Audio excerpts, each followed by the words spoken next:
അമ്മുവിൻ്റെ അടുക്കളയിലേക്ക് എല്ലാവർക്കും സ്വാഗതം. ഇന്ന് നമ്മൾ തയ്യാറാക്കാൻ പോകുന്നത് ഒരു സ്പെഷ്യൽ ഐറ്റം ആട്ടോ.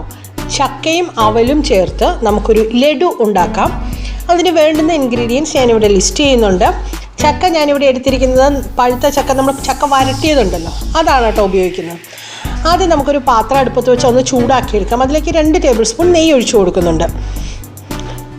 ഇനി നമുക്ക് ചെറുതായി നുറുക്കി വെച്ചിരിക്കുന്ന കശുവണ്ടി ചേർത്ത് കൊടുക്കാം. 2 ടേബിൾ സ്പൂണാണ് അത് ചേർത്ത് കൊടുക്കുന്നത്. അതുപോലെ തന്നെ 2 ടേബിൾ സ്പൂൺ മുന്തിരിയും നമ്മൾ ചേർത്ത് കൊടുക്കുന്നുണ്ട്, ഉണക്കമുന്തിരി ചേർത്ത് കൊടുക്കുന്നുണ്ട്. ഇതൊന്ന് വറുത്തെടുക്കാം. നിറം മാറി തുടങ്ങുന്ന സമയത്ത്, അതായത് കശുവണ്ടി ഒന്ന് ചുമന്ന് വരാൻ തുടങ്ങുന്ന സമയത്ത് നമുക്കതിലേക്ക് 2 കപ്പ് തേങ്ങ തിരുവിയതും കൂടെ ചേർത്ത് കൊടുക്കാം. ഇനി എല്ലാം കൂടെ നന്നായിട്ടൊന്ന് വറുത്തെടുക്കാം. തേങ്ങയുടെ വെള്ളമൊക്കെ വറ്റി അതൊന്ന് നിറം മാറി തുടങ്ങുന്ന പരുവം വരെ നമ്മളിതൊന്ന് വറുത്തെടുക്കണം. ഇളക്കി കൊടുത്തുകൊണ്ടിരിക്കാൻ, ചെറുതീയിൽ തന്നെ വറുത്തെടുക്കാൻ ശ്രദ്ധിക്കുക, കരിഞ്ഞു പോകരുത്. ഏകദേശം അതിൻ്റെ നിറമൊക്കെ മാറി തുടങ്ങിയിട്ടുണ്ട്, വെള്ളമെല്ലാം വലിഞ്ഞ് നിറമൊക്കെ മാറി തുടങ്ങിയിട്ടുണ്ട്. ഇനി നമുക്ക് ഈ പാത്രത്തിൽ നിന്ന് ഇതെടുത്തൊന്ന് മാറ്റി വയ്ക്കാം. അതേ പാത്രത്തിലേക്ക് തന്നെ നമ്മൾ ചക്ക വരട്ടിയത് ചേർത്ത് കൊടുക്കുകയാണ്. ഏകദേശം 2 കപ്പ് ചക്ക വരട്ടിയതുണ്ട്. ചക്ക വരട്ടിയതിന് പകരം നമുക്ക് ഫ്രഷായിട്ട് ചക്ക അരച്ച് ചേർക്കാവുന്നതാണ് കേട്ടോ. അങ്ങനെ ആകുമ്പോൾ ഏകദേശം ഒരു 4 കപ്പ് അല്ലെങ്കിൽ 5 കപ്പ് ചക്ക അരച്ചത് ചേർത്ത് കൊടുക്കണം. ഇതിലേക്ക് മധുരത്തിന് ആവശ്യമുള്ള ശർക്കരപ്പാനി ചേർത്ത് കൊടുക്കുകയാണ്. ഞാൻ ശർക്കരപ്പാനിയാണ് ഇവിടെ എടുത്തിരിക്കുന്നത്. ശർക്കര ഞാനൊന്ന് മെൽറ്റാക്കി വെച്ചിരുന്നു. അപ്പോൾ നമ്മുടെ മധുരത്തിന് ആവശ്യത്തിന് ചേർത്ത് കൊടുത്താൽ മതിയാകും.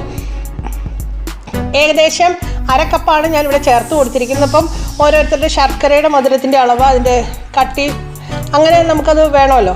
അപ്പം അതിനനുസരിച്ച് നമുക്ക് മധുരത്തിനനുസരിച്ച് ചേർത്ത് കൊടുക്കാവുന്നതാണ്.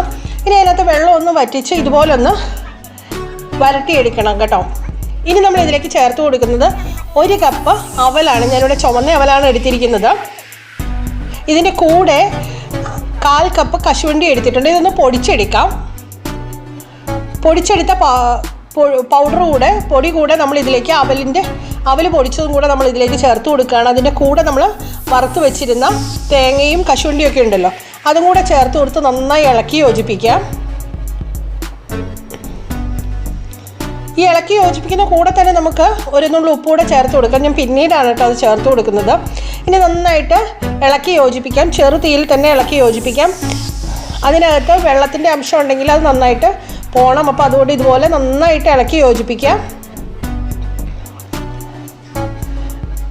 ഇതിലേക്ക് 1 നുള്ളി ഉപ്പും കൂടെ ഞാൻ ചേർത്ത് കൊടുക്കുന്നുണ്ട്. തേങ്ങയൊക്കെ ഇട്ട് കൊടുത്ത കൂട്ടത്തിൽ തന്നെ ഉപ്പ് ചേർത്ത് കൊടുത്താൽ നല്ലതായിരിക്കും കേട്ടോ. നന്നായി ഇളക്കി യോജിപ്പിച്ചതിന് ശേഷം അതിന് വെള്ളമൊക്കെ വറ്റി തുടങ്ങുമ്പോഴാണ് നമ്മൾ ഇതിലേക്ക് ഏലക്ക പൊടിച്ചതും കൂടെ ചേർത്ത് കൊടുക്കുകയാണ്.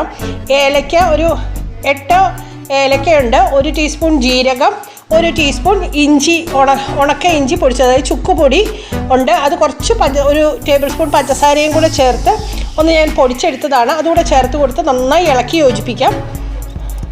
ഈ സമയം ഏറ്റവും ലോ ടു മീഡിയം തീയിലാണ് വെക്കേണ്ടത് കേട്ടോ. ഏറ്റവും കുറച്ച് വെക്കുന്നതായിരിക്കും കൂടുതൽ നല്ലത്. അപ്പോൾ നന്നായിട്ട് ഇളക്കി കൊടുത്തിട്ട് അതിൻ്റെ ജലാംശം എല്ലാം വലിഞ്ഞിട്ടുണ്ട്. ഇനി നമുക്കിത് തീ ഓഫ് ചെയ്യാം. ഒന്ന് ജസ്റ്റ് ഒന്ന് തണുത്ത് വന്നോട്ടെ. കൈ വെച്ചൊന്ന് ഇളക്കാൻ പരുവത്തിന് തണുത്ത് വന്നോട്ടെ. എന്നാൽ നന്നായിട്ട് തണുക്കാൻ വേണ്ട. കൈ വെച്ച് വീണ്ടും ഒന്നുകൂടെ നന്നായിട്ടൊന്ന് ഇളക്കി കൊടുക്കുന്നുണ്ട് കേട്ടോ. ഇനി നമുക്കിതുപോലെ ചെറിയ ബോൾസായിട്ട് ഉരുട്ടിയെടുക്കാവുന്നതാണ്. ഇതുപോലെ കയ്യിൽ വെച്ച് ഒരേ വലിപ്പത്തിലുള്ള ബോൾസ് ആക്കി എടുക്കാൻ ശ്രദ്ധിക്കുക കേട്ടോ. ഞാൻ എടുത്ത അളവിലാണെങ്കിൽ എനിക്ക് ഏകദേശം ഒരു 30-35 ബോൾസ്, അതായത് 35 ചക്ക അവൽ ലഡു കിട്ടിയിട്ടുണ്ട്. ഇതുപോലെ ഉരുട്ടിയെടുക്കാം നമുക്ക്. ഞാൻ ഒരേ അളവ് കിട്ടാൻ വേണ്ടിയിട്ട് ഇതുപോലെ ഒരു സ്പൂണിൽ നമുക്ക് അളന്നെടുക്കാവുന്നതാണ് കേട്ടോ. സ്പൂണോ എന്തെങ്കിലും നമുക്ക് ഇതുപോലെ ഒന്ന് അളന്നെടുക്കാൻ, നമുക്കത് ഒരേ അളവ് കിട്ടാൻ വേണ്ടിയിട്ടാണ്. അപ്പോൾ നമുക്കിതുപോലെ എല്ലാ ലഡുവും ഉരുട്ടി കഴിഞ്ഞതിന് ശേഷം നമുക്ക് കഴിക്കാം. ഇത് പ്രിസർവ് ചെയ്ത് വെക്കാനും കുഴപ്പമില്ല കേട്ടോ. നമ്മുടെ ചക്ക അവൽ ലഡു തയ്യാറായി കഴിഞ്ഞു. എല്ലാവരും ഇതൊന്ന് ട്രൈ ചെയ്ത് നോക്കണം. നിങ്ങളുടെ അഭിപ്രായങ്ങളും നിർദ്ദേശങ്ങളും നിങ്ങൾക്ക് കമൻറ്റ് ബോക്സിൽ അറിയിക്കാവുന്നതാണ്. വീഡിയോ ലൈക്ക് ചെയ്യാനും ഷെയർ ചെയ്യാനും മറക്കരുത്. ചാനൽ സബ്സ്ക്രൈബ് ചെയ്യാത്തവർ ആരെങ്കിലും ഇത് കാണുന്നുണ്ടെങ്കിൽ ചാനൽ സബ്സ്ക്രൈബ് ചെയ്തേക്കണേ.